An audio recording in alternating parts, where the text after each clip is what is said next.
గురూజీ 72 గంటల్లోనే ఫోన్ లోని అద్భుతమైన జ్యోతిష్య పరిష్కారం చూపిస్తారు. నమ్మండి, నమ్మకపోండి, ఇది నిజం. శ్మశాన కాళి రుద్ర చౌడీదేవి ఆరాధకులు నంబర్ 1 వశీకరణ స్పెషలిస్ట్. గురూజీ మనిషి పుట్టుక నుండి చనిపోయే వరకు వచ్చే అన్ని క్లిష్టమైన సమస్యలకు పరిష్కారం ఇక్కడ లభిస్తుంది. విద్య, ఉద్యోగం, వ్యవహారం, స్త్రీ ప్రేమ, పెళ్లి, సంతానం, స్త్రీ పురుష వశీకరణం, భూవశం, భార్యాభర్తల కలహాలు, కోర్టు సమస్యలు, విడాకుల సమస్యలు, చేతబడి, అప్పుల బాధ, ఇంకా మీకు ఎలాంటి సమస్యలు ఉన్నా 72 గంటల్లోనే శాశ్వత పరిష్కారం చేయబడింది. ఆదిత్యాయ చ సోమాయ మంగళాయ బుధాయ చ గురు శుక్ర శనిభ్యశ్చ రాహవే కేతవే నమః. రాహవే కేతవే నమః. దధి శంఖ తుషారాభం క్షీరోదార్ణవశోభితం. శ్రీ గురుభ్యో నమః. శ్రీమాత్రే నమః. చూస్తున్నటువంటి ప్రేక్షకులకు విశేషమైనటువంటి కార్యక్రమానికి మీ అందరికీ స్వాగతం తెలియజేస్తూ, విశ్వావసునామ సంవత్సరంలో రాబోతున్నటువంటి మొట్టమొదటి గ్రహణం చంద్రగ్రహణం. మనకు ఈ యొక్క చంద్రగ్రహణం ఏ విధంగా ఉండబోతూ ఉంది, చంద్రగ్రహణాన్ని తర్వాత మరి ఏ ఏ రాశులకు శుభకరంగా ఉంటుంది అనే విషయాలన్నీ కూడా, గ్రహణాన్ని ఏ విధమైనటువంటి నియమాలతో పాటించాలి అనే విషయాలను తెలుసుకుందాం. విశ్వావసునామ సంవత్సరంలో భాద్రపద శుక్ల పౌర్ణమి రోజున, అంటే తేదీ 7/9/2025 ఆదివారం రోజున రాత్రి శతభిష నక్షత్ర మేషలగ్న సోమోపరోగా పింగళవర్ణ దక్షిణ శరము నైరుతి స్పర్శ ఆగ్నేయ మోక్షం రాహుగ్రస్త సంపూర్ణ చంద్రగ్రహణము ధృతియోగము మరి కలుగుతూ ఉన్నది. ఈ యొక్క చంద్రగ్రహణం అనేది మనకు భారతదేశంలో సంపూర్ణంగా కనబడుతూ ఉంటుంది. భారతదేశంతో పాటు ఇతర దేశాలలో కూడా కొన్ని ప్రాంతాలలో ఈ యొక్క చంద్రగ్రహణాన్ని చూడడానికి అవకాశం ఉంటుంది.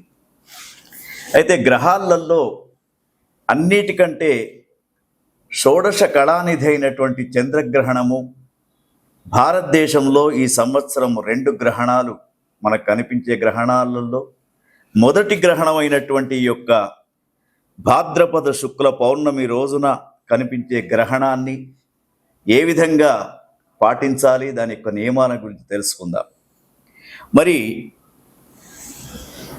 చంద్రుడు మనస్సుకు కారకుడు కాబట్టి గ్రహణం వలన కొన్ని రాశుల వారికి మానసికపరమైనటువంటి బాధలు, కొన్ని రాశుల వారికి ఉత్తమమైనటువంటి ఫలితాలు కూడా మనకు కనిపిస్తూ ఉన్నాయి.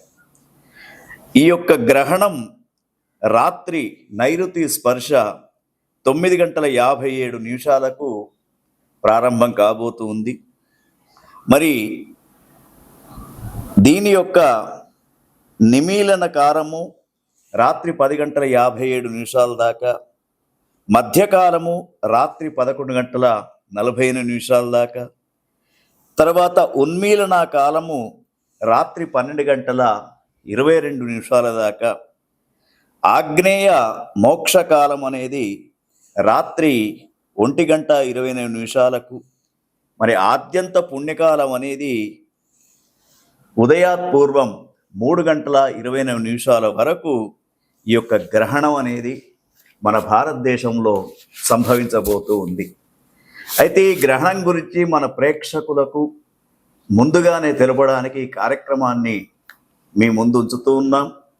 అయితే ఈ యొక్క గ్రహణం అనేది ముఖ్యంగా ఈ గ్రహణం యొక్క నియమాలు ఏమిటి, ఎప్పుడైతే రాహుగ్రస్త చంద్రగ్రహణం ఉంటుందో ఆ రాహువు చంద్రుణ్ణి ఏ విధంగానైతే గ్రహించబోతూ ఉంటాడో ఆ సమయంలో సైన్స్ ప్రకారంగా మనకు చంద్రకిరణాలు అనేటివి ఆహార పదార్థాలలో పడవు కాబట్టి ఆ రోజు కొన్ని నియమాలు తప్పకుండా పాటించాలి.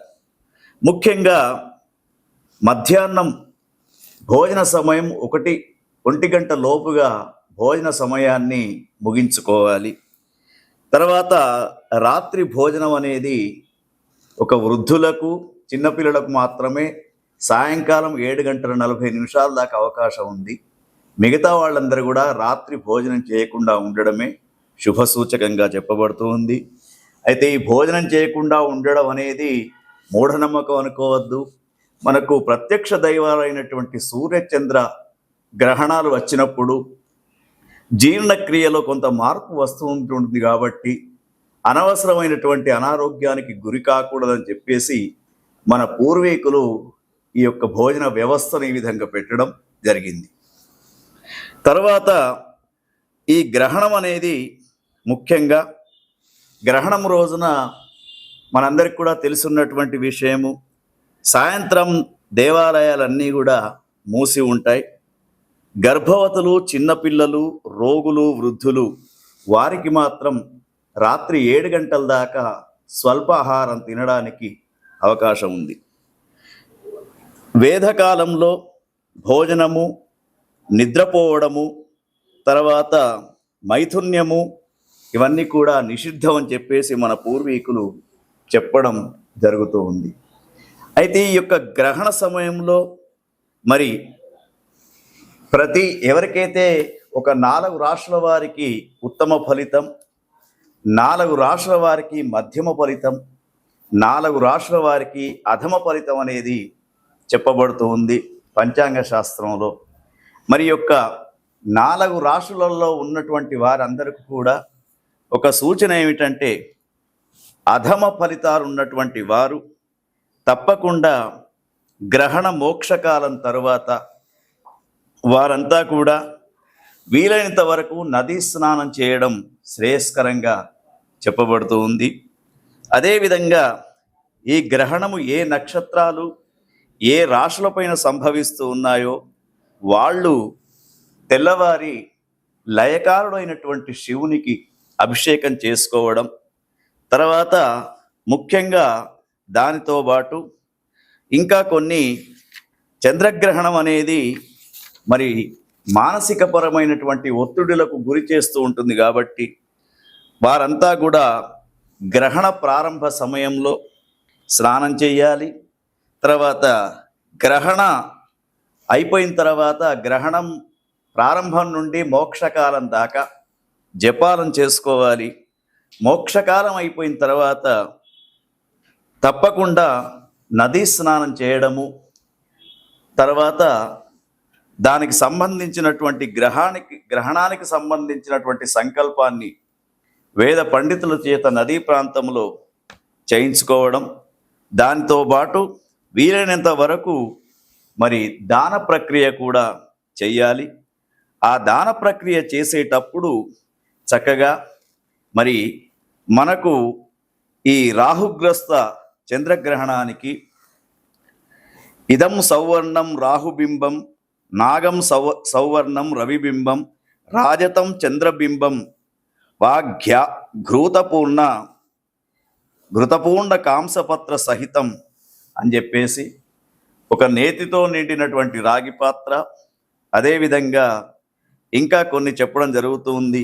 నాగ ప్రతిమ, తర్వాత చంద్ర ప్రతిమను కూడా ఒక వేద పండితుడికి దానం చేస్తూ ఈ గ్రహణము మానసికపరమైనటువంటి బాధలు రాకుండా చూడమని చెప్పేసి ఆ యొక్క భగవంతునికి నమస్కారం చేస్తూ, తమోమయ మహాభీమ సోమ సూర్య విమర్దన హేమతార ప్రధానేన మమ శాంతి ప్రదో భవ అని చెప్పేసి మమ శాంతి ప్రదో భవ అని చెప్పేసి విధంతుద నమస్తుభ్యం సిమ్మికానంద ఆచ్యుత దానే నానేన నాగస్య రక్షమాం వేదజాం భయాత్ అని చెప్పేసి మరి యొక్క గ్రహణం వల్ల ఎటువంటి బాధలు రాకుండా ఉండడానికి దాన ప్రక్రియ అనేది చెయ్యాలి. వీలైనంత వరకు పితృతర్పణాలు అందించడం, నదీ స్నానం చేయడం, దాన ప్రక్రియ చేయడం అనేది ఈ మన ప్రేక్షకులకందరికీ కూడా చెప్పినటువంటి సూచన. ఇంకా మీకు ఈ గ్రహణం గురించి కానివ్వండి, మీ రాశులలో చంద్రుని యొక్క అంశ గురించి కానీ తెలుసుకోవాలంటే కింద కనబడుతున్నటువంటి నెంబరుకు ఫోన్ చేసి వ్యక్తిగతంగా కూడా మీరు సంప్రదించవచ్చు. గ్రహణానికి సంబంధించినటువంటి మరి మోక్షకాలం తర్వాత ఎటువంటి వాటికి పరిష్కారం చేసుకోవాలనే సూచనలు కూడా మీకు అందించబడతాయి. ఓం తత్సత్. యా దేవీ సర్వభూతేషు శాంతి రూపేణ సంస్థిత నమస్తస్యై నమస్తస్యై నమస్తస్యై నమో నమః. చూస్తున్నటువంటి ప్రేక్షకులకు స్వాగతం తెలియజేస్తూ, విశ్వావసునామ సంవత్సరము భాద్రపద మాసము శుక్ల పౌర్ణిమ 7వ తేదీ 9వ నెల 2025 సంవత్సరం ఆదివారం రోజున రాత్రి సంభవించబోతున్నటువంటి చంద్రగ్రహణం అనేది మన భారతదేశంలో చక్కగా కనబడుతూ ఉంటుంది. మరి యొక్క చంద్రగ్రహణం రోజున రాశులలో 9వ రాశి అయినటువంటి ధనుసు రాశి వారికి ఏ విధంగా ఉండబోతుందో అనే విషయాన్ని మనం గమనిద్దాం.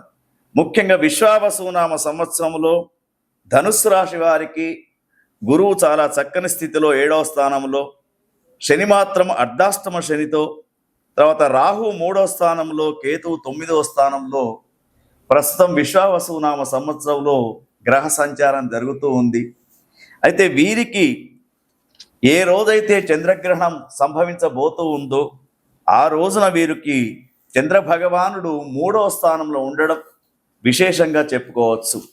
అయితే ధనుసు రాశి జాతకులకు ఈ గ్రహణం అనేది మరి శుభ ఫలితాన్ని ఇవ్వబోతూ ఉంది. శుభ ఫలితాలు ఇచ్చే 4 రాశులలో వీరిది కూడా రాశి ఉంది కాబట్టి మరి యొక్క ధనుసు రాశి వారికి ముఖ్యంగా గృహమందు సుఖశాంతులు లభించే అవకాశం, తర్వాత మనోసౌఖ్యం, మృష్టాన్న భోజనము, ఆరోగ్యము బాగుపడము, తర్వాత మీ పిల్లలకు కానీ మీకు కానీ ఎవరికైతే వివాహాల కోసం తహతహలాడుతూ ఉన్నారో వారికి వివాహ ప్రయత్నాలు విజయం చేకూర్చే అవకాశం కూడా కనబడుతూ ఉంది.